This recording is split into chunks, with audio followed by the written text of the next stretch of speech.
Direct News TV. July 19, 2023.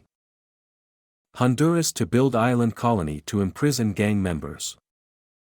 Honduras plans to build the only island prison colony in the Western Hemisphere and send its most feared gangsters there, tearing a page from neighboring El Salvador's unforgiving approach to murder, robbery, rape and extortion.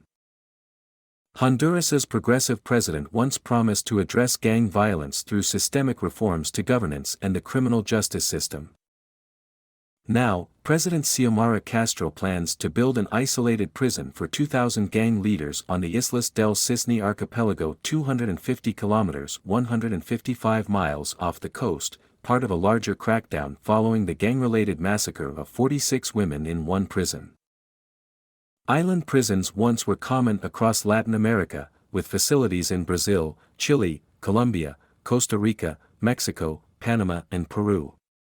Deadly riots, brutal conditions and bold prison escapes captured filmmakers' and authors' imaginations before the last island prison closed in Mexico in 2019. In Honduras, authorities are betting that a return to the past will help stem the wave of violence, but skeptics say such moves are little more than optics and fail to address the root causes of endemic violence. A new prison is quite useless if you don't first regain control of the others you already have, said Tiziano Breda, a Latin America expert at Italy's Istituto Affari Internazionali. Criminal gangs have shown throughout their history that they can adapt. Last month, 46 women were killed in a fight between gang members in one prison.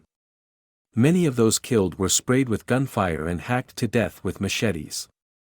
Some inmates were locked in cells, where they were doused with flammable liquid and burned in the worst atrocity in a women's prison in recent memory. Castro said she would take drastic measures in response and crack down on the Barrio 18 and Mara Salvatrucha, or MS-13, gangs that have terrorized the nation for years. The only way to communicate to the Islas del Cisne is by satellite, José Jorge Fortin, the head of Honduras Armed Forces, said in an interview with the Associated Press. Officials hope that will prevent gang leaders from running their operations from inside the prisons.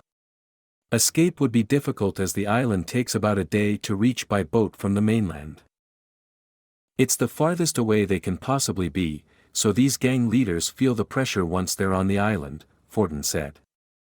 The idea is that they lose contact with everything, contact with all of society, and they can really pay for their crimes. Fortin would not specify the cost of the project or when officials expect it to be complete but said Castro ordered the facility built as quickly as possible. Since the bloodshed, Castro's social media has been speckled with images of weapons seizures and men with gang tattoos sitting spread-legged, half-naked and hunched together on the ground surrounded by heavily armed police. The images mirror those from neighboring El Salvador, where President Nayib Bukele has imprisoned one in every 100 people in the country, throwing thousands into a mega prison. Bukele has said inmates will never again see the light of day, even as human rights group Cristosal estimates that only 30% of prisoners have clear ties with gangs, raising allegations of human rights abuses and democratic decay. Sharp dips in violence in El Salvador have spurred on a sort of populist pro-Bukele fervor across Latin America. If another country has done something well, why not copy it? Fortin said. We're not going to let this atmosphere of terror go on. But Breda, the Latin America expert, said the move is inching the country away from policies such as stamping out corruption, demilitarizing and community policing that could make a long-term difference in addressing the root causes of gang violence. Honduras's security policy has become even more reactive and short-sighted, mimicking what's going on in El Salvador to contain damage to their public image, Breda said. The proposed measures are being well received by many Hondurans, like 30-year-old biologist Ced Santos, who said, ending the crime problem once and for all here in Honduras would be ideal for this country. But, he added, the government should proceed with caution. Meanwhile, regional biologists worry the project will come at the expense of the island's highly biodiverse ecosystems at a time when the effects of climate change are already ravaging the Caribbean. Largely uninhabited, the prison site has been designated as an environmentally protected territory for more than 3 decades. Last week, the Honduran Biologists Association released a statement calling the facility a threat to nature on the island, where lush landscapes and glowing blue waters teem with life. A prison is incompatible with the ecosystems, species, scenic beauty and climate conditions of the archipelago, the organization wrote.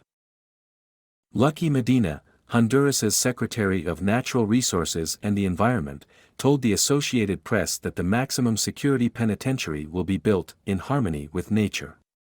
He added that officials will follow environmental protections but the facility will definitely be built.